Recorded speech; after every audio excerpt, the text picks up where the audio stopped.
Thanks for having me. Thanks Oh, for coming thanks. on. Yeah, definitely. Thanks for coming on. And for all the listeners, today's episode, as you can tell, if you're watching the video part, which this is the first video we're putting up, Oh, we are joined by Shane Told of Silverstein and lead singer Syndrome. We're excited to have you. Happy New Year. How are Happy New things Year. going? Yeah, good, great. We had a pretty crazy 2020, what was it? 2023? Yeah, pretty Yeah. crazy. And it's nice to have a little bit of time off, kind of just doing some things around the house. I just installed some new panels on my fridge, exciting things like that. Uh and yeah, we're just kind of taking some time now, doing some writing, and looking forward to making some new music this year. Yeah. Speaking of new Yeah. music, is there anything you're at liberty you could divulge and talk about? I mean, there isn't a lot, to be honest, there isn't a lot to talk about at this point, Yeah. I think it's pretty obvious. Like, we put out a record in 2022. So coming up on 2 years, I guess it was May of 2022. So coming up on 2 years since the release of that. And we typically put out records almost every 2 years. Sometimes I think the last one was three. So I think people can kind of count on us to be putting out a record soon, relatively soon. And that's just what we're up to right now, is trying to pull things together. And but in terms of like, what's it called? When's it happening? No, I don't even know. So nothing to divulge. Nothing to divulge. Knows nothing yet. Not yet. I will know. I will know at some point. I Well, might I be would one of hope the so. first. I'll be one of the first people to know. I know, right? I would hope But so. at this point, there is really nothing to know. So Well, I would like to know a little more about lead singer syndrome. I believe it's turning 9 in September. is that right? I think Yeah, so. that is right. Yeah, 9 years Yeah. old. That's like a pretty, like, that's not a small child. That's like that's a decent sized child that knows things, and Yeah. like knows, probably has like a favorite food, and and whatever favorite TV show. Yeah, it's kind of crazy. I don't know. I started the podcast, and it's been kind of like my side hustle, I guess that's what people say. And it's been a lot of fun, but like, it's great. It's amazing that it's been turning 9 years old, and I've had so much fun with it. I've met so many friends. And like, I feel like I've always kind of just like let it be what it is. I've never tried to like turn it into this giant corporation of a thing. And I Right. kind of like that. I kind of like that people, like, it's kind of been just me and a few friends helping me run it. And it's just been a really fun thing to do on the side. And I've learned so much too, not, obviously about the whole podcasting, but I just mean the topic of singing and picking people's brains, like 350 of them. Right. It's amazing what you learn about your own craft. So it's been really, really great. Have you had any challenges with the podcast? Are you from Michigan? That was a hell of an accent on challenges. I'm from Wisconsin. Oh, Wisconsin. Okay, even better. Yeah. The challenges. That makes me think of that. There's this tire shop, I think it's based around Detroit, called Bell Tire, and they're always like, "Take the Bell Tire challenge." And I always laugh at the commercials. Definitely Because my I Midwestern accent. exactly. Well, I spent a lot of time just outside Detroit there, so I know that accent. But no, I mean, the challenges, yeah. I mean, there's tons of challenges with biting off, any big project like that. I think, um, man, I don't even know where to start. I think it's always a challenge pulling it together every week. Like, okay, I gotta, get this edited, I gotta get this uploaded, I gotta get the artwork going, I have to send it to whoever to promote it. And not to mention finding people, booking it, like getting people like me, on your show, like all the legwork that goes into that. And it's always tough. to just make it work, and the how do I say this? I guess just the stamina too to do something for 9 years, like almost every week. It's a lot, that's a lot of like grinding it out. And of course I've taken some breaks here and there, but that's tough too. It's just like every week be like, all right, I got to do this. This is part of my routine, whether I'm making a new record with Silverstein, which since that's happened, we've put out what, three of them since the podcast started, or four of them. Mm. So there's that, and then if I'm on tour, finding a place to record the podcast on the road, and then finding time to edit it or whatever. So there's been so many challenges. Really, it's all kind of a challenge. Yeah. Is there anyone that you would like to have on, any lead singer or other guests that you'd like to have on, but just haven't been able to attain? Like I know in a couple episodes, like with Bert and Jeremy McKinnon, Hmm. you said it was Hmm. just like a lot of back and forth. You wanted to get them on, but just couldn't work it out. But are there, Yep. is there anyone else like that? There's been tons of people like that. To name like specific names, I don't want to put anybody on the spot. Like, hey, we've been talking about this for 8 years. How come you haven't, been on the show yet? There are those people though. Um, and it's just a matter of coordinating schedules. Some people aren't as like, I don't know, some people don't like interviews as much as I do. Like I like legitimately like being interviewed. Like it's great. I have no problem with it, and I'm happy to take the time. If somebody wants to talk to me and ask some questions, great. A lot of people aren't like that. A lot of people don't like doing interviews. They only want to do interviews when they have something to talk about specifically, like if it's a new record, something like that. So it can be hard to nail down people that basically like they don't need to do it. They're doing just fine. They don't feel like they need to appear on a podcast and have me like force things out of them for 45 minutes to an hour. And that's okay. I know there's people that I'll probably never have on the show, and that's okay, because there are many, many people that are super, super happy to talk to me and share their story. And some of them, most of them, have really interesting stories and a lot to say and a lot to take away for people listening. So, it's never been about like, okay, who's the biggest guest I can get? It's always been about who has a compelling story first and foremost. And I'll talk to anybody that has a compelling story, because I do realize that other than like big, big, big names, um, like if it was, I don't know, like fucking Paul McCartney or something, there's always going to be people that don't know who the hell my guest is. Like, not like there's younger people that probably really know the Used. Like if you brought up Bert, Yeah.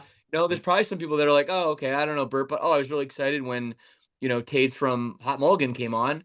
Like there are different generational gaps too with what I do. So if no one has heard of somebody, but they have a really, really great, compelling story, all that does is the next time someone's thinking about listening to my show and there's another guest that they haven't heard of, they'll be like, oh wow, well, Shane always has interesting guests on the show.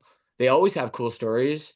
And also I've found out about some really, really cool new badass music through this podcast. So I'm gonna listen to every episode, whether I've heard of the guest or not. Yeah. We've had a lot of guests on, I think, so far that a lot of we haven't even heard of. So, I mean, we've just been trying to interview people like and bands in Yeah, Have you general heard of that me? You've heard that of are me kind of, though. who are you again? Okay. As long as you, yeah, as long as you've heard of me. Because that's the thing. There are definitely people that I am not super familiar with when let's say when I like book them for the show, right? Right. Like I'll get an email from a publicist of a label or something, and shout out to all the publicists that I have become such good friends with through this show too. And they'll be like, here's, you know, I was gonna make up like a fake band name looking around the room, like, hey, it's Jerry from the Energizers. holding an Energizer battery in my hand, and I'll be like, never heard of Jerry from the Energizers, whatever, right? But then it'll be like, oh, like there's this and this and this about them. And then after reading the pitch, I'm like, okay, I legitimately am intrigued by this story, and I know other people will be. So now it's my job in the next like 2 weeks or how long until the interview is to learn every single thing about Jerry from the Energizers and do a deep dive into the band. And like I've found out about some of my favorite bands that I never heard of through this podcast just because someone pitched me on them, and then I was like, wow, not only an awesome story, an incredible band, and I'm so happy to like to share that with the world and help great music and great stories, see the light of day. Yeah, it's kind of what our goal here is too. I mean, we've started by new music to us and maybe just new bands in general. And I keep going back to, although we haven't been at it for, going on 9 years, it's going on what, 7 months, 8 months. Um, we've had some great guests and unexpected stories. I mean, we had a shoegaze band from Russia come on. Wow. And a couple British bands and here and there. And the stories we got from the Russian band were just phenomenal. Can't even imagine. Can't even imagine. The Yeah. They The Russian underground. the Russian underground of firing your bassist mid-set. Oh, I've seen that before, actually. I it was a hall show. I'll tell a quick story. Actually, the band was A Life Once Lost. They were like a metalcore band that went on to do some pretty good thing, pretty big things actually. But at the time, they had come up to Canada like on tour, and they really hadn't done much yet. They're great though. So they're playing, and someone made a mistake in the middle of the song or something, and they stopped. And they had like a fight, but it was like this was in like a VFW hall style like show. Like there wasn't even a stage. It was just like on the floor, So like everyone there was like probably 50 people there. Everybody like everybody heard the conversation that they had amongst themselves. And the bass player smashes his bass and says, "I fuck you, I quit," and leaves the show. And the singer turns around like as if we didn't all hear just what happened, and he goes, hey guys, so yeah, I guess this is our last show. We're gonna play a couple more songs." It was so funny. And they played a couple more songs without bass, and then well, they didn't break up because they ended up putting out like several albums after that. But yeah, that's really funny, the onstage breakup. They probably just got a new bass player. That's probably ultimately what happened. I don't know if the bass player stayed or how that rest that night went. I imagine not great. Yeah, probably not. So you've been interviewed many, many times. Is there a certain question you've always wanted someone to ask you, but they've never asked it? Um, I don't know yet. I will say though that generally, I wouldn't say this happens a lot. This happens like maybe 10% of the time in interviews that I'll do. I'll be doing an interview for like, you know, like a new record or something. I'll be talking about it or whatever. And then I'll be like ready to give them the fucking gold, Like they'll like ask me a bunch of questions, and then I'll like give them the obvious thing that's like, all right, I'm leading you to here, like I'm lobbing it over the plate for you to ask me like the home run question, and then they go, oh, okay. So like you got any so what's your like favorite like color, and like, is it blue or like green? And so it's like, oh my God, like we were right there, man. We were like right there on the like really interesting, getting into the interesting stuff, and you just didn't, like, you just went back to your paper and read the next question. It's like, it's something that I think whenever people ask me about like interviewing, or if I was doing an interviewing like class on how to do it, it's like you got to listen to what people are saying, and then you might like that might be question number one. Like if you have like, let's say you have like 10, I don't even call them questions. I'll say like they're talking points. But if you might be on like the first talking point, you might talk to somebody for 45 minutes and not even get to the second one because the stuff that you get to from like the from question one, that might be the most compelling stuff right there. And it's like, who cares what you prepared if like that stuff's good? So yeah, I think the like having an idea of what an interview is going to be going into it, um, is kind of bad for both parties. You never really know, and I think it's way better when like the unexpected things happen and you lead into talking about something super interesting. So to answer your question, yes, I think that happens. Like when I'm like, okay, I'm setting you up. Like, ask me this question. Like you know what to ask me, and then you don't. It's like, well, what am I supposed to just ask myself and tell you?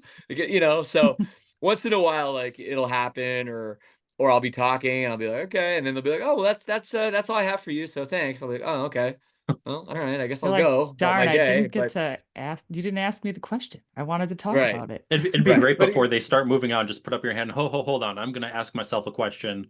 You yeah, no, missed that's this that's one. no, that's lame. I'm not doing that. But no, but it's off the top of my head though, no, the answer is like no, I can't think of anything off the top of my head like I've always wanted someone to ask me about because I've done so many interviews that more or less everything I've been asked almost everything at this point. But So been doing this for almost 25 years, so challenge accepted. So you guys have released so many albums over the years. I'm sure you're proud of them all. However, are there any songs or certain albums you wish you had done differently, or is that what your Redux releases have been about? good question. Yeah, I gotta say, I'm pretty happy with everything, and I'd say, when you look back over, like our first album came out 21 years ago, and like that's a lot of songs. We've done 10 albums, so over 100 songs, and I would say there's like probably like less than five that I don't really like, and probably less than 10 that I would really like change. And Yeah. even if there's something I would change, that doesn't necessarily mean I don't like it. I just was like, "Oh, that's kind of odd." For the most part, most of the stuff I do stand behind, and I wouldn't change a note on it. So, I think we have a pretty good track record actually. And um yeah, especially when you look at the time we did it and what I was going through at any given moment and everything and what I was trying to say. I think for the most part I look back and I'm proud of it. I'm proud of what we did. I don't look back with a ton of regret. And I know that some bands do. I know that there's bands that are like, "Oh yeah, that song's retired. Like we won't play it live anymore." It's like whatever. Like get over yourself. But we don't have any songs that are retired. We have some songs we like more than others. Um and there's some songs we played a lot and maybe needed a little break from them, but we've come back to them too. So no, I feel pretty good about the vast majority of our material. Um, there's a couple songs here and there that I think are not great, but usually there's kind of a reason for that anyway. Not great, but you don't hate them.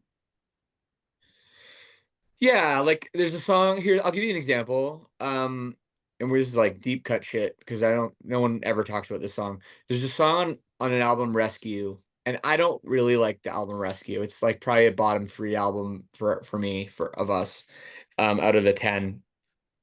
There's a song on it called "Good Luck with Your Lives," and it's kind of a cool guitar part, but it's like a boring song. Chorus isn't very good, but lyrically, we wrote it about our old record label and our Ah, specifically the boss of the label, who when we told him we weren't gonna resign, he said like all these horrible things to us, and then the last line of the email was "Good luck with your lives."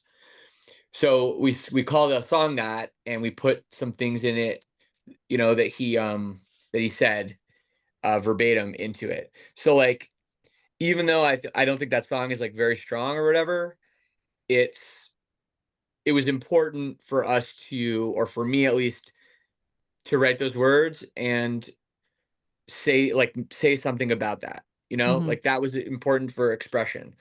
And could we have done it in another way? Like probably, but I'm still like, even though I don't think that song is very good, and I think it's one of the weakest songs we've released, um, it still has a purpose. Yeah, I can see that. Yeah. So, I first discovered Silverstein in early 2004, actually, of all things, walking in a Hot Topic and picking up the Take Action Volume 3 compilation. Of course, that Oh. introduced me to like Thrice and Fall Out Boy, Yellow Card, all them at the same time. What was the process like of getting put on a compilation back in the day? Well, that was all would have all been done through Victory Records. And Take Action one was interesting because that was done through Hopeless Records, Hmm. or Subsidy, which was Subsidy was a subsidiary of Hopeless. So Subsidy was basically like, from what I understand, it was like the Hmm. charity component of their label. I don't know if that was some kind of a tax write-off thing or what, but um they did the Take Action tour where they did raise a lot of money for charity, and we actually performed on the Take Action tour a few times. We headlined it in 2011, and we played on it in 2006. Yeah, 2006. So yeah, so I don't know. I think it was just, getting on a comp back then was just probably Hopeless going up to the other labels in the scene and going, "Hey, we're putting this together.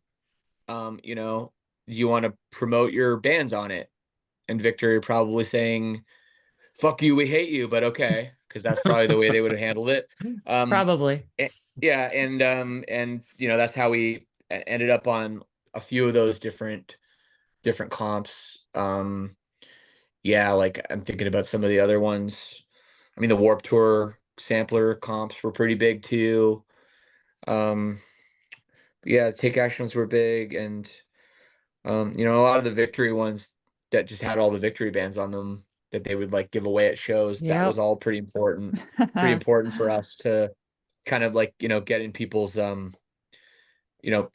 stereos. In fact, this is a really funny one. So when the second Taking Back Sunday album came out, Where You Want to Be, it's a huge deal, right? It was like everybody was waiting for this album. And what Victory did is they slipped a sampler CD into the Taking Back Sunday CD as like a bonus thing. Um, and I think it had a bunch of the bands on it, but track one was our band, and it was the song "Smashed into Pieces." But what was really funny was like they used to have those double CD trays where like you opened it and there was like a CD on one side, but then you flipped it again Hmm. and there was a CD on the back. Well, from what I understand, Victory didn't want to buy those jewel cases with the two CD holders because they were more expensive. So all they did was they manufactured the Taking Back Sunday CDs like normal, and then they put a second CD right on top of the CD, like just resting on top. You could put two CDs in one case. Yeah. Yeah. So that what would happen was people would buy the CD, open it up, and be like, and just grab the top CD and probably not look at it, put it in their CD player, push play, and they'll be like, "Oh, this is the new Taking Back Sunday, cool." And then probably halfway through the first verse of Silverstein Smashed to Pieces, they're like, "Wait a second, is this Taking Back Sunday?" But a lot of people were like, "Oh, this is kind of sick. I like this." And then they found out that it was a band called Silverstein, and then maybe they supported it. So when you're talking about like 100,000 of those, um, you know, probably getting shipped the first week for that Taking Back Sunday album, that's a lot of people that stumbled into hearing our band. So yeah, it's all that cross promotion that Victory did. It was a little I wouldn't say it's super above board, a little sketchy, but it did help us. Yeah. Fun fact, I was a street teamer for Victory for a few years. Well, there you go. And you know all about it. I know all about handing out those samplers, and I did some advertisement stuff at some of the local What record stores in Milwaukee and stuff. what years was this? I want to say like 2004 to like '07. Wow, yeah, that's the sweet spot. So this would have been because Where You Want to Be, I think came out in '04. Mhm. So Yeah. yeah, so that you might have just missed that campaign, but like yeah, you were there for all the ones we did because that was like our prime or Victory prime time right Yeah. there for our band. So Wow, yeah, wow. I was a street teamer, so I helped advertise you at some point. Did you help hide Neo CDs so that people couldn't find them the week that the Hawthorne records came out? Do you remember? Do No. you ever hear about that? Do you There's a remember lot of that? things I remember hearing about. I met Tony once. Yeah. Once.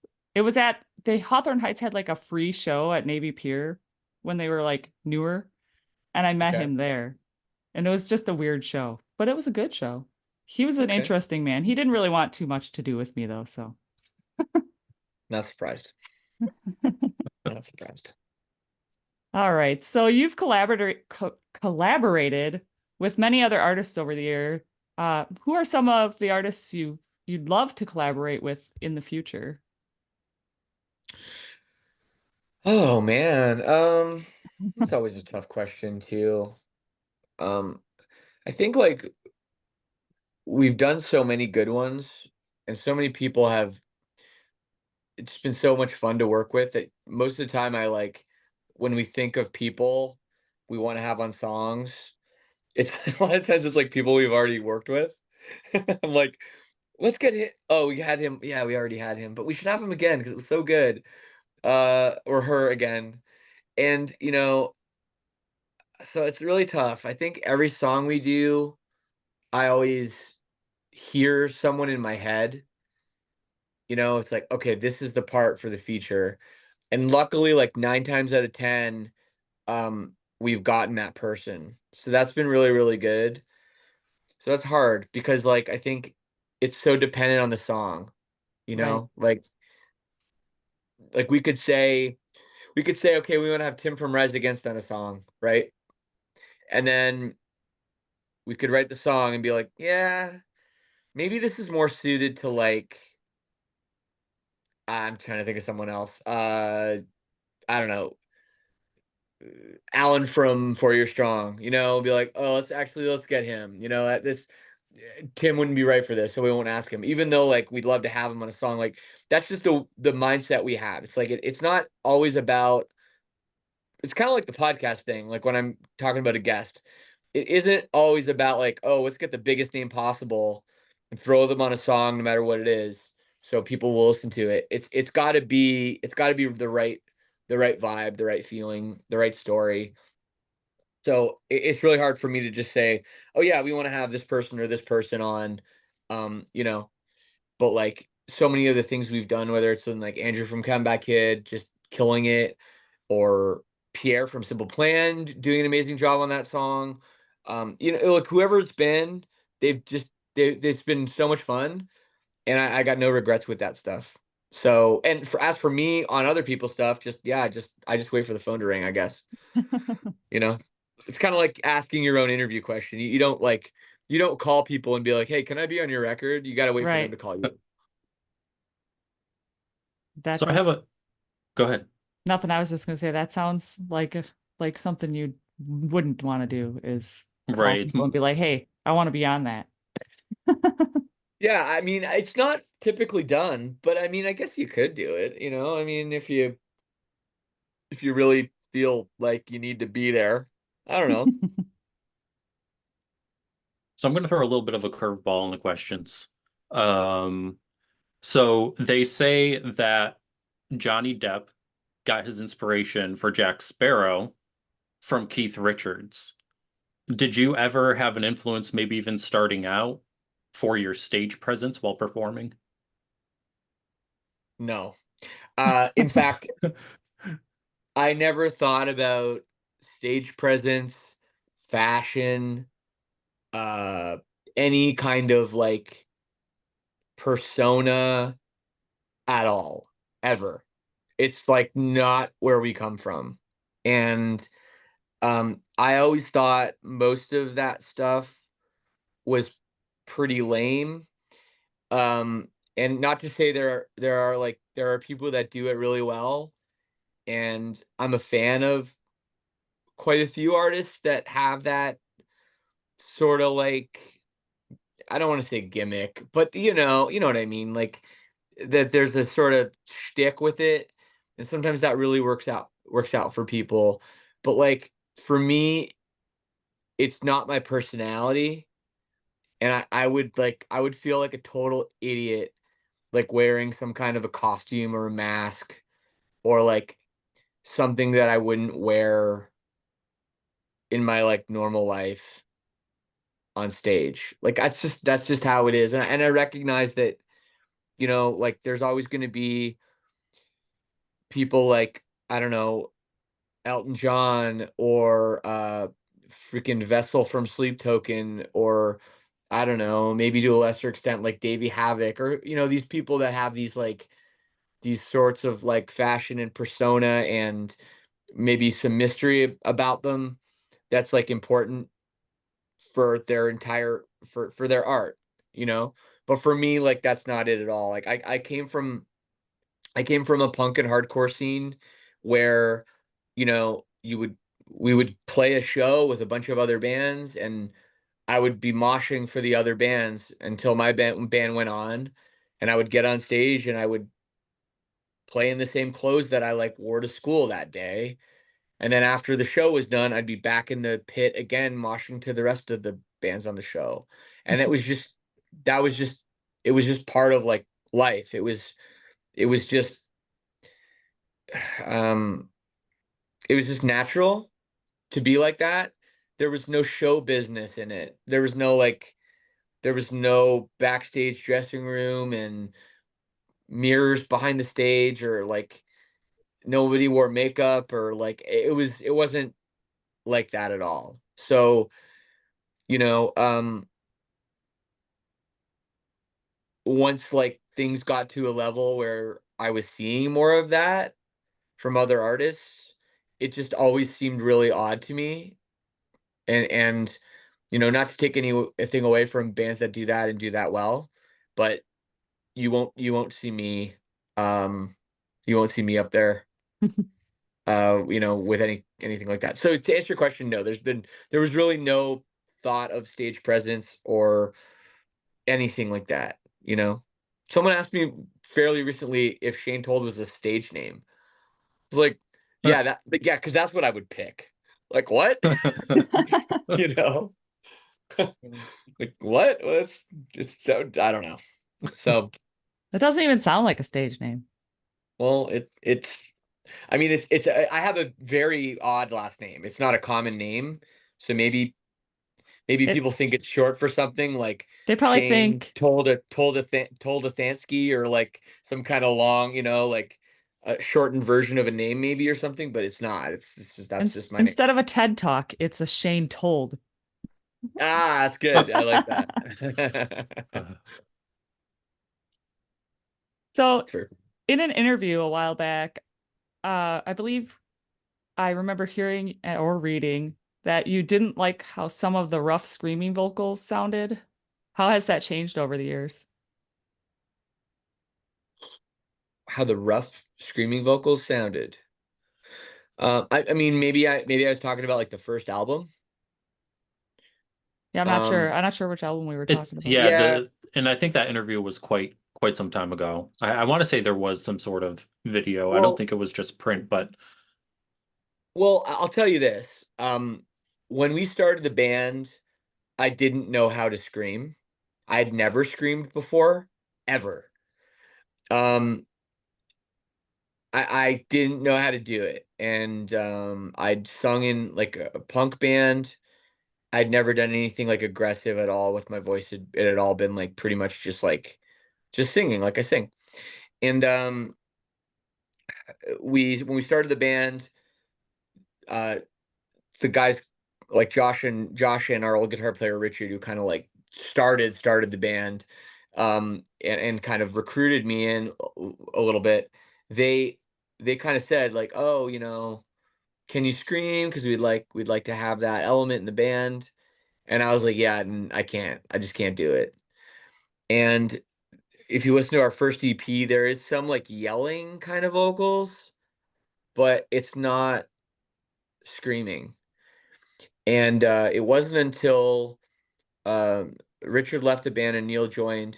We'd been a band for like about a year and a half that I attempted my first scream, which was in the song "Last Days of Summer," where it's kind of like a mellow song for the first like verse chorus, and then the bridge starts, and it's like and then there's a big like downbeat scream there, and that was the first time I'd ever attempted it.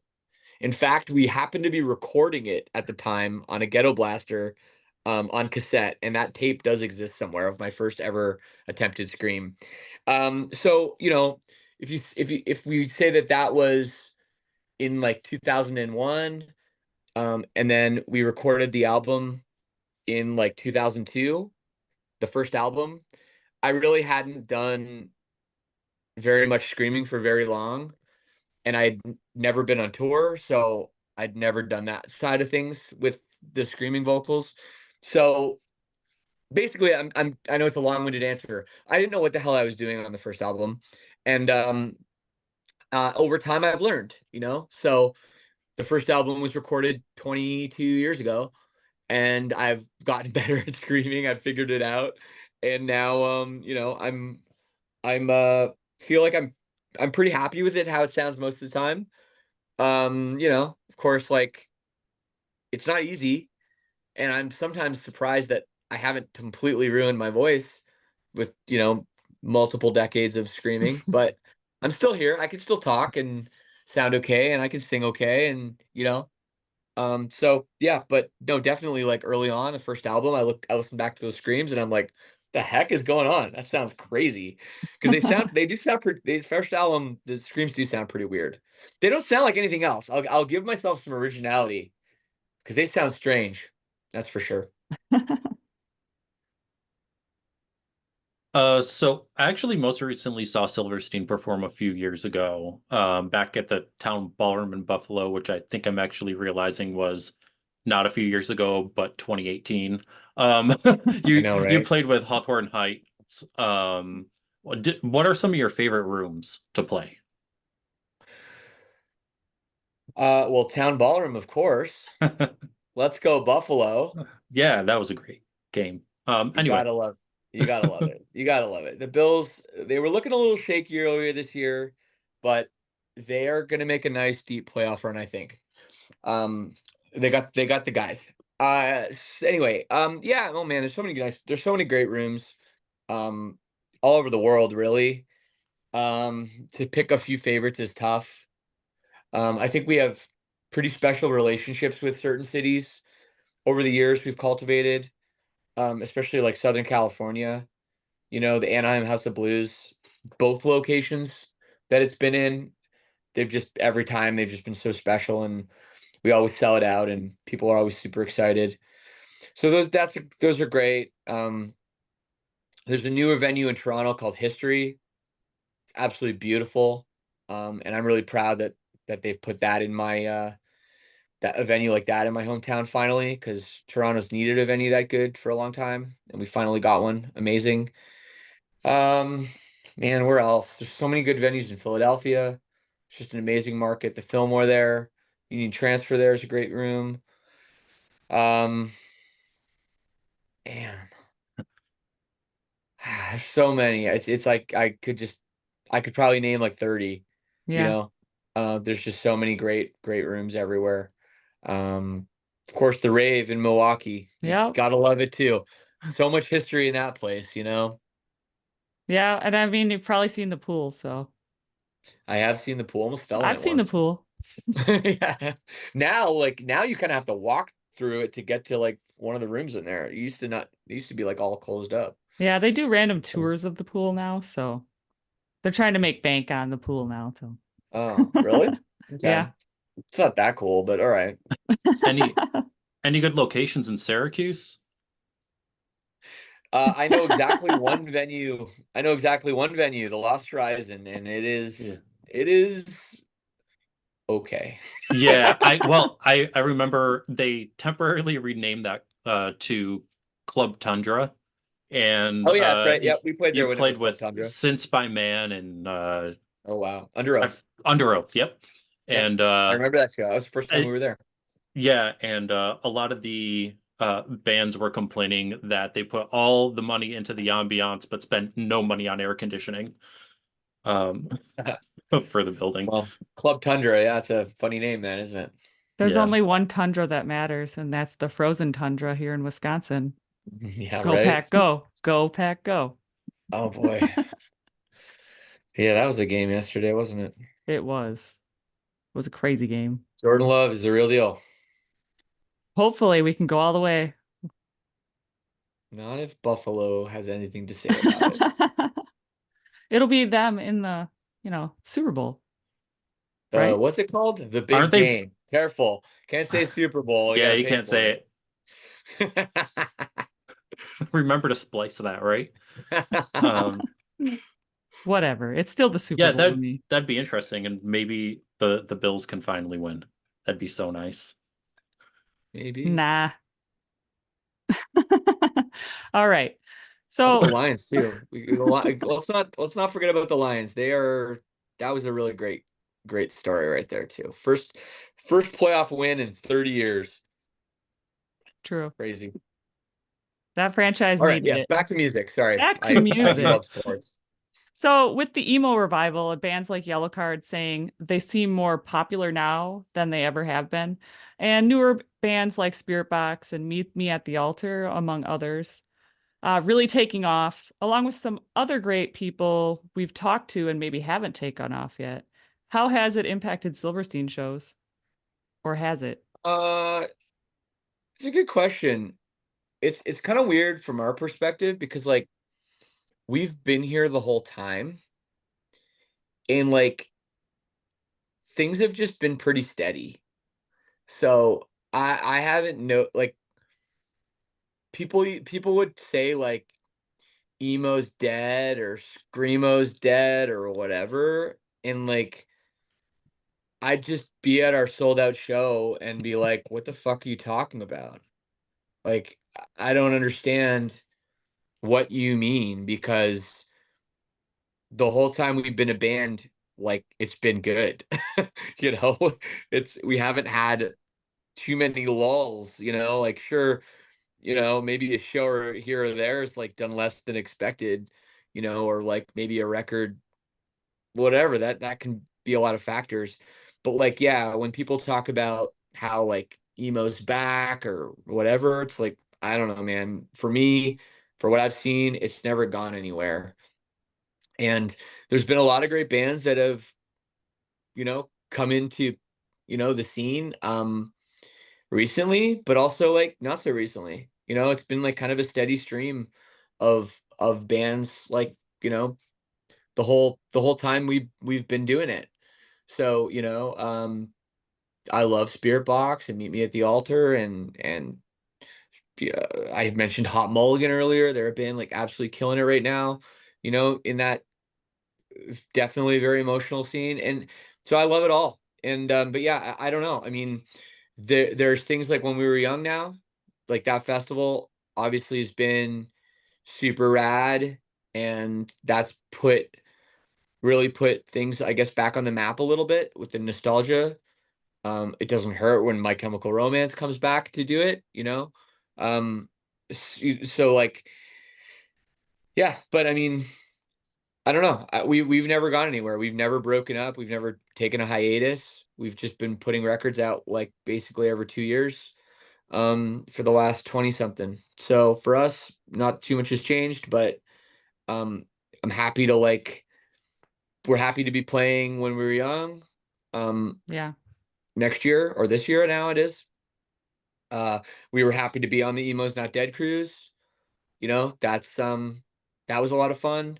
And I'm happy to be like DJing emo nights and stuff, which is something that I do on a regular basis. So all those things didn't exist, I guess a few years ago. So I guess to some people that is like, okay, well, then the genre is like in a way bigger, better place than it's ever been, or whatever. But like for me, we've always been doing it, and it's always been pretty good. So Yeah. I think you're. You're in Vegas, right? Oh yeah. I am, yes, Yes. I think I remember hearing about that. I was like, oh yeah, he's living in Vegas now, according to this interview I listened to of yours a while ago. that's right. I am It's here. definitely warm there. It's like -11 tonight here, so It's like I wouldn't say it's warm here, but like I went outside in a hoodie earlier, so hey, and I if was I could do fine. that right now, I'd be great. Yeah. No, it's like I don't know. It's like maybe like 50 here, something like that. 55. I'll Hey, take it. that's how cold it was at work today. I can't believe that. I think 55 in winter feels different than 55 not in winter. Oh, for sure it does. I mean, it's like it's always funny when like, yeah, like, we're all from cold places, and you'll have that like random freaky day like in March where all of a sudden it's like 65 degrees and everyone's outside like in shorts, like like playing frisbee in the park and all this. But then like if all of a sudden in the middle of July it was 65, people are like, what the hell? It's freezing out here. Right. Like, so it does hit different. Yeah, you're Well, right. your body acclimates too, so. All right, back onto regular scheduled programming. So Mm. what's one song you would love to perform live, but the crowd just isn't into it? Oh, that's a good question. We haven't. So that's a really good question. So typically, what happens is we do switch up our set pretty regularly.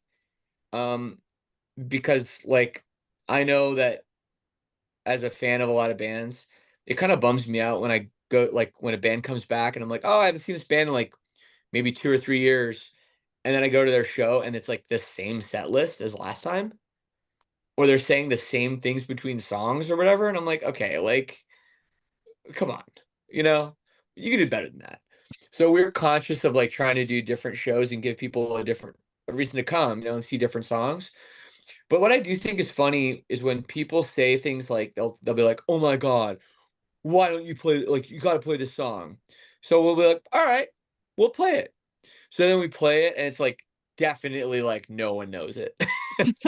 Like a few, like there'll be a few the people in the front know every song, so it doesn't matter. But then we'll like be like, okay, yeah, like straight up, like nobody knew that song, and then so we won't play it again for a while or a couple tours, and then people will be like, oh my God, like why don't you play that song? And it's like, well, actually, we played it last time we were here. And they'd be like, oh, well, I wasn't here last time. And I was like, well, not only did we play it last time and you weren't here, but it's just doesn't go over as well, and that tends to happen. But we do try.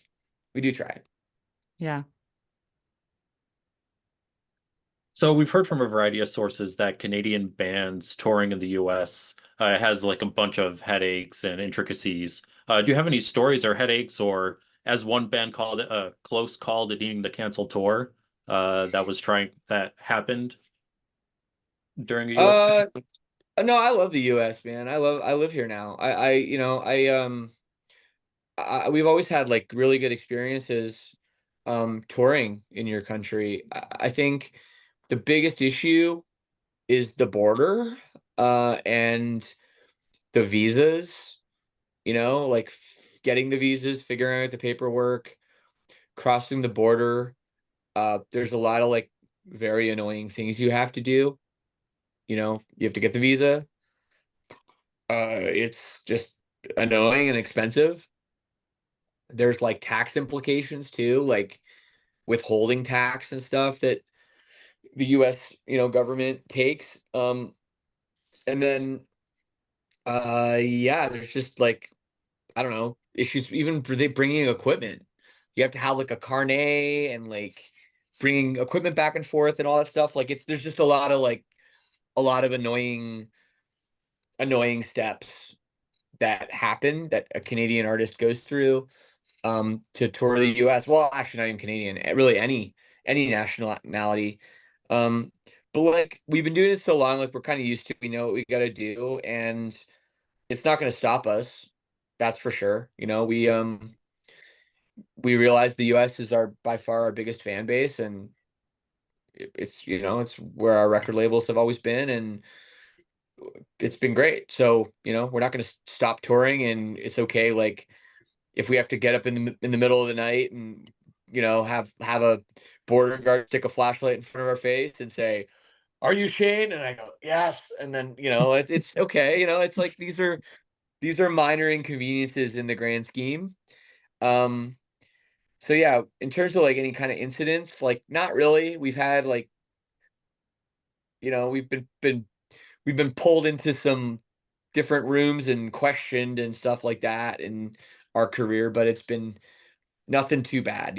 So Well, that's good. that's good. No Yes. stints in jail or anything. No, no, no. We did get like locked in a weird like cell one time for a while, and I still don't really know why. Um, but yeah, I don't know. You never really know what's gonna happen at the border, but I tell you though, the better your vehicle, the nicer they are to you. Huh. When you roll up in a bus, they're like, "Oh, wow. Wow. Who are you guys? Oh, yeah, I think my son likes you guys." "Oh, okay." But then if you roll up in like our shitty van we used to have, our like 1996 uh, you know, Dodge Ram, that thing was like a piece of shit, and yeah, like with a U-Haul trailer, they weren't quite as friendly. I'll say that. They probably thought you were smuggling stuff in that van. Yeah, I mean, even with the same visas, we had the same visas in both vehicles, but yeah, it That's it's funny. it is what it is. So speaking of touring, the first Silverstein show I went to was actually Warped Tour of '04, which was Mm. in Buffalo. That was, I think, the first year at Darien Lake, and you guys played a side stage in the middle of a gravel parking lot. Dust was flying up everywhere. No one could see anything. Um, do you have any favorite Warped Tour memories? Well, first of all, I remember the show. Um, I think I remember '04 because I remember we played and we were pretty burnt out. Warped Tour will do that to you, Mm-hmm. and because Buffalo is so close to where we are from, like an hour.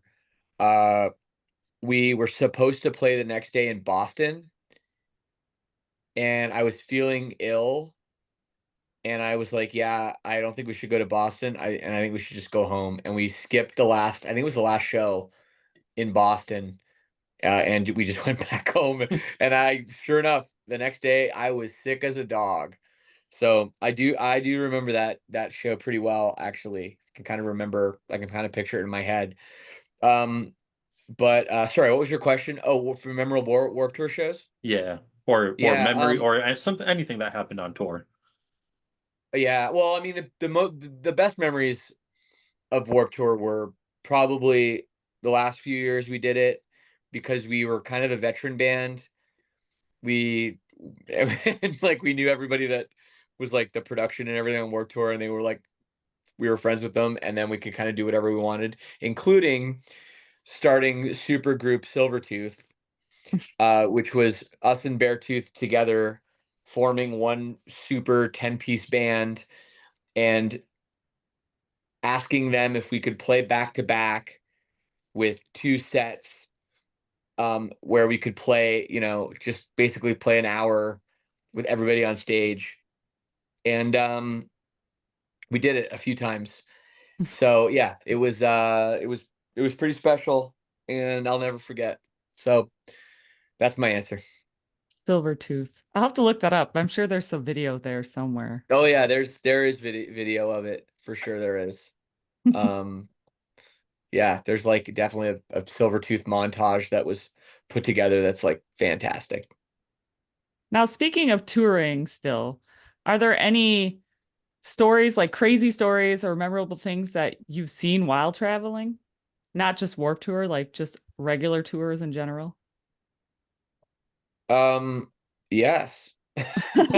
I'm sure there is. I mean, you've been touring for, years. Um, it's hard to think of specific stories when you're looking back on like that many years. Um, How about the most yeah, recent tour? man, you know what? The most recent tour was so boring for like personally for me. I didn't do shit. I was sick like the first 3 days. I had some kind of like weird congestion thing going on, and I like was fighting it the whole damn time. And I had this stupid routine where every day I'd get up, I'd take like a shitload of vitamins, and then I would find the nearest like Vietnamese soup place to try to get Vietnamese soup because if I was like, okay, it worked yesterday, I'm just gonna do this every day, the same thing, to try to like stay on this routine where I'm like fighting off this virus. And I got through all 18 shows unscathed. But yeah, like I didn't do anything. I like didn't see anybody. I didn't hang out. I was like just the most boring guy. And I know that's really a great answer for an interview. I'm sure you'd love to hear that. You can make that the clip right there. Hey, it's real life. But Everyone gets yeah, I don't sick. know. I know it's true. Like fuck, it seems to be happening to me more and more. Getting Um, older. like yeah, I feel like you're supposed to get sick less as you get older, though. So I don't know, I don't know. Chris.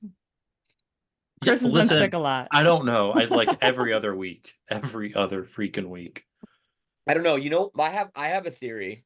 So I mean I think I used to get sick like I'm saying like pre 2020. I think I used to get sick like a normal amount, Right. or I'd feel like weird for a day or whatever. So then 2020 and the COVID and the isolation and the wearing masks and all that from like March, yeah, March of 2020 all the way through like November of 2021, I didn't have a fucking sniffle. Like Yeah. at all. I had no sicknesses. Like my health was amazing for like almost 2 years straight. And I think maybe it's a thing that happened. I think that was like ultimately bad for my immune system. Because then once I got out there, it was around people again, no masks, all that shit. I think my body was like, "What have you done? I can't handle this. I'm not used to these viruses." And I wonder if that has something to do with it. I'm pretty sure it probably does. I'm sure it's compromised everyone's immune system being away from germs for so long and then all of a sudden, bam, being put Yeah. back into Yeah. the Yeah, pool. because I was like straight up like I was like, okay, I get sick like a few times a year, probably minimum, and then once in a while it's like maybe I don't get sick, but I like feel weird for a couple days or whatever. It's like that just after like the isolation and COVID, that just straight up went away. I was like, this is kind of rad. Turns out like you don't see anybody, you don't get sick. Yeah, true. So being in your 40s now, what is something important to you while touring now versus when you were, let's say in your 20s? Hmm. You really got the hard hitting questions. That's what Well, we like to do. We like to have the hard-hitting questions. I know. Well, I'll tell you what isn't important. Definitely like back in my 20s and stuff, there was a lot of like, okay, we do the show. It's like, what bar are we going to tonight? Like, where's the party at? And that really has fallen away. And I'm pretty happy now to finish a show.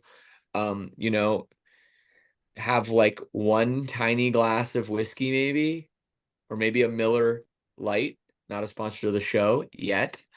And like, just straight up just chill, have like a conversation with the guys and go to bed early. And that's like that was just not something that I was doing in like '06, Right. It's yeah, so it's kind of wild how like, just your what you find important or like what makes you tick just changes as you get older, but also like there wasn't like a concrete time. it's like it just happened like less and less and less until like now it's like, I don't know. I could go out, but I could like watch episodes of Modern Family in my bunk. It's it's just funny how like your priorities change and what's important to you changes. And yeah, I'm definitely, I don't know what it is too, like if it's like West Coast thing. I'm going to bed so much these days than I used to too. So I don't know if it's because like the world is 3 hours ahead of me or what it is, but like yeah, it's different. You think it'd be like, okay, I'm in Vegas, Right. like I'm staying up till 3 or 4 a.m. partying, like fucking 9:30 rolls around and I'm like, I'm ready to go. So I don't know what happened to me. Right. Yeah. So, is there anything going on with River Oaks? I believe the last Instagram we saw was from like 2017 while in Australia. Oh yeah, I don't even think I have the password for that Instagram account anymore. So um yeah, the story with that, and I don't get asked too much about it in interviews, but I have so many fans ask me about it. So I think that means that some people care about what I did, which is a good feeling. But yeah, I think with that project, it was I started it right around the same time as the podcast, actually. 2015, got the EP together. It came out in 2016, the 7-inch EP. And the plan was that I was going to put this out in 2016, and then we had like a 3-month break. Um, in 2016, after the EP came out, I was going to write the full length and work on recording it and try to have a record out like the end of 2016. And because Silverstein was going to be putting out a record in 2017. And I got home from the tour in 2016 and I found out that my girlfriend had been stepping out on me, a girl that I lived with, and it kind of wrecked me. Um, and it was a really tough like 3 months that was not inspiring from a writing perspective. A lot of people were like, "Oh man, you got like all the stuff to write about now." I wrote one song like in the heat of the moment, and like it's so hard for me to listen back to that song, honestly. So it just I wasn't there. I needed to like self-medicate and like party and do some stupid shit. I didn't feel like writing a solo record at that point was what I needed to do. And I should have done it, but I didn't. And then that was kind of my like window to do this, and I didn't do it. I did do some shows, some solo shows though, but a lot of that was like kind of to get my mind off things too. Like I remember specifically in 2016, I did shows um the 26th through the 30th of December of 2016, the year that EP came out. But the reason that I did those shows was because I didn't want to be like alone during the holidays, like with my family and not with my partner that had like stepped out on me, that obviously we broke up. So yeah, like that was why I booked those shows. And so it was that just gives you kind of a sense of like how down I was. And in a way I sort of associated that project a little bit with that time for some reason. And then it just got put on the back burner, like all through 2017, writing Dead Reflection, and then we toured so hard, and I moved to another city, and then all of a sudden it's like time to write another Silverstein record, and I just like kept putting it off, putting it off, putting it off, and until like I don't know, it just got so far on the back burner that like the the the heat wasn't on anymore, and it was really cold. So I don't know. I would love to do it. I have so many ideas and so many songs. that I've written that don't really, well, they maybe would work for Silverstein, but probably not more than maybe one an album kind of thing. So I have a bunch of stuff that I should really put together, and I should put a record together for it. But I haven't got around to it. And I don't feel a ton of pressure to, despite a lot of fans asking me about it. But I'm glad that people haven't forgotten about it and that people still appreciate those 3 songs, because I do think they're pretty good. Chris, you think they're good, right? Of course, I have the tiny vinyl of it. A tiny Yeah, well, vinyl. it's Yeah. 7 inches, but who's Yeah. counting? Who's counting? Who's counting? Well, that does it for our regular questions. We do have a couple fan questions if you have time still. Yeah, And I got then, time. yeah. No, fuck the fans. No, I have time. No, we put it out on Instagram and whatnot. And we were like, if anyone, we're gonna have an interview soon with Shane, if anyone has any questions. But we only literally got 2 answers. 2 No, people well, answered. that's wow. Either your Instagram account needs more followers or nobody cares about me. One way or I the think other. it's we need more followers for sure. It's harder to get followers these days. I don't know. We get a lot of You bands gotta that go do follow us. dances on go dance on TikTok. Oh my gosh, our That's how you get TikTok it. has 52 followers. Yeah, well, And our best gotta go video was viral. a cat on a dryer. We Of stole it. course It it was a was. stolen video. Of course. Yeah, of course. All Our right, fans, give it to me. our first question, it comes from actually a friend of ours who has a podcast as well, Stereotherapy. She wanted to know, they wanted to know, what are you most proud of looking back at your career so far? Hmm. Wow. That is a tough question and a tough answer, which I'm having Right. trouble with.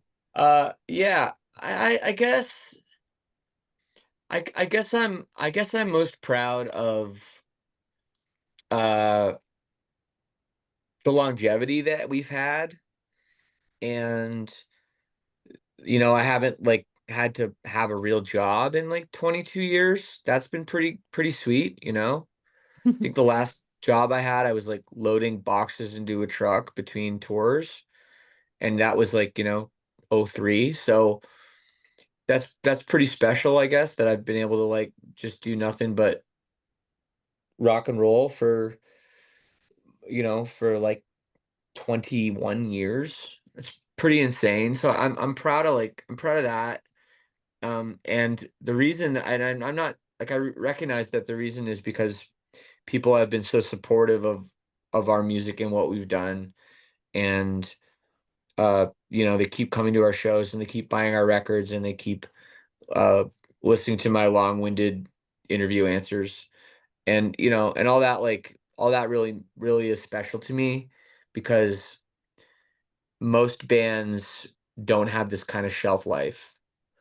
So I do think regularly about why we do, and why we've had this longevity, um and why things have kept even growing for us, and how we're at, like, maybe the biggest we've ever been. So that is all really really special, and I think that's something that I'm the most proud of. And I know it's like not a specific thing, but there's too many specific things, I think, Right. to like just pick Mhm. one and be like, oh, this album was great, and or like, I love this one song we did. But like, I think just the culmination combination, whatever the word is, the all of the parts put together, um and the fact that we're just still here with, you know people that really care about what we do, and kind of like are really like just waiting for our next move at any given time. That feels really special. Thank That's a you good for the answer. question. It's a great Thank answer you. to the And question. everybody should check out the Stereotherapy podcast, because that's a great title. So, All right. be a good name for a band too, actually. Not bad. Better than Silverstein. Our next question came from the band Long Live the Lights. The vocalist would like to know, what do you do to maintain singing and screaming? Are there any specific warm-ups you prefer to do along with some emo seasoning on top? Emo seasoning on top. Okay. I don't get that Uh, part either, but I put it in. oh, okay. Well, so, and I love this question because it reminds me of like being a young band, like maybe what was it again? Long live the Long live the lights. lights. Long Live the Lights. Yeah, like if Long Live the Lights is maybe they're an emerging band and they're like gonna go on their first tour and he's maybe worried about he or she is worried about like maintaining their voice over a tour. And that's exactly was exactly me. And I remember we did a local show in Toronto and there were some I think it was with the Movie Life. I think it was the Movie Life and Vendetta Red. Vendetta Red, for anybody that doesn't remember that band, and they've been broken up for probably like close to 20 years, so you I should remember remember them. them. Yeah. Yeah, they were awesome, and that singer was amazing. And I remember I went up to him and I asked him this very question that I am being asked now, and he's like, "Oh man, like don't worry about it. You're gonna be fine, and it's like a muscle, and over time, your muscles will build up." And you'll be fine. You'll be fine. Don't worry about it. Because back then it was like I'd do a show on like a Friday and Saturday I'd be like pretty cooked. And then Sunday like wouldn't be able to talk at all. So I would be like, how do people do this? How do people do like a week of shows in a row or more? And it's true. You over time you build up the muscle and you get better at it. So to answer the question about like warm-ups and stuff, I don't do very much. It's pretty minimal. I sing, do some light singing. I do some like just some scales. I do different syllables to kind of like just give my voice a little bit of a massage before I'm about to pulverize it. And that's it. I don't do more than about 5 minutes of warming up every day. And I know there's some people that do like tons, like Vic from Pierce the Veil. That guy's like warming up all day. He's like all day long and stuff like that. But not me. I'm talking all day. I'm like up and I find that's like enough kind of physical warming up. But I just sing for about 5 minutes before, and that's really it. And I don't do anything like crazy. And I don't do any screaming. I just think if I'm screaming, the first scream of the day is on stage and you're hearing it. So that is kind of just how I roll. And I think most people, maybe some people, maybe I would say maybe I don't know if most people do more than that, but I don't think that many people do a lot more than that. So yeah, so if you're worried about your voice as a singer, like it will build up over time if you use it if you go on tour, but just be mindful of it. Don't overdo it. Don't push too hard, and take breaks when you need to, and all that stuff. Good answer. Good answer. Yep. Well, there you go. Long live the lights band. That's the answer to your question. Yes. Check out Long Live the Lights too, everybody. I haven't heard them yet, but I'm sure I will soon. You might. You should check them Big out, I things guess. coming. Big things coming. I think they're from Texas too, if I remember. I think Everything's so. Yeah, bigger than Texas, right? that's right. Except Long the live. Cowboys Super Bowl Okay, odds. let's not. Okay, I know you won your game and you're really happy about it. Let's just leave it at that. We don't need to hate on the Cowboys any more than they've already been hated on, okay? Ah, of course I do. So did you have anything else you'd like to add before you go? Um, there's always next year for the Cowboys. And I think Mike McCarthy might be gone, but I do wonder if Bill Belichick might be available. Can you imagine Bill Belichick coaching the Cowboys? Ugh, That him and Jerry Jones together? Wild, wild stuff. Anyway, um, no, I don't have much else to say. Thanks for having me. It's nice to talk about myself for a while. Thank you for yeah, letting me do that. And yeah, and again, this is probably not the best time to interview me because I don't have a lot of news about Silverstein at all. Some nice little downtime right now. that's But okay. I do have a lot on the podcast side coming. I've got a lot of great guests. In fact, I'm recording 4 episodes this week. Dang. So I got a lot of work to do. I had a lot of research to do. So yes, so make sure you are listening to my podcast when you're done listening to this one, of course. Lead Singer Syndrome. Well, thanks again for Cool. All coming right. on. Yeah, thank you so much. Have a great night over there. Yep, I'm And gonna go to bed in about 30 minutes. good. Well, yeah, me too. I hope your football teams win. We hope so. Thanks. Yeah. Yeah. Thanks again Okay. for coming All on. right. We've had a lot of Of fun. course. Of course. Bye. See you soon. Thanks, Bye Shane. now. Bye.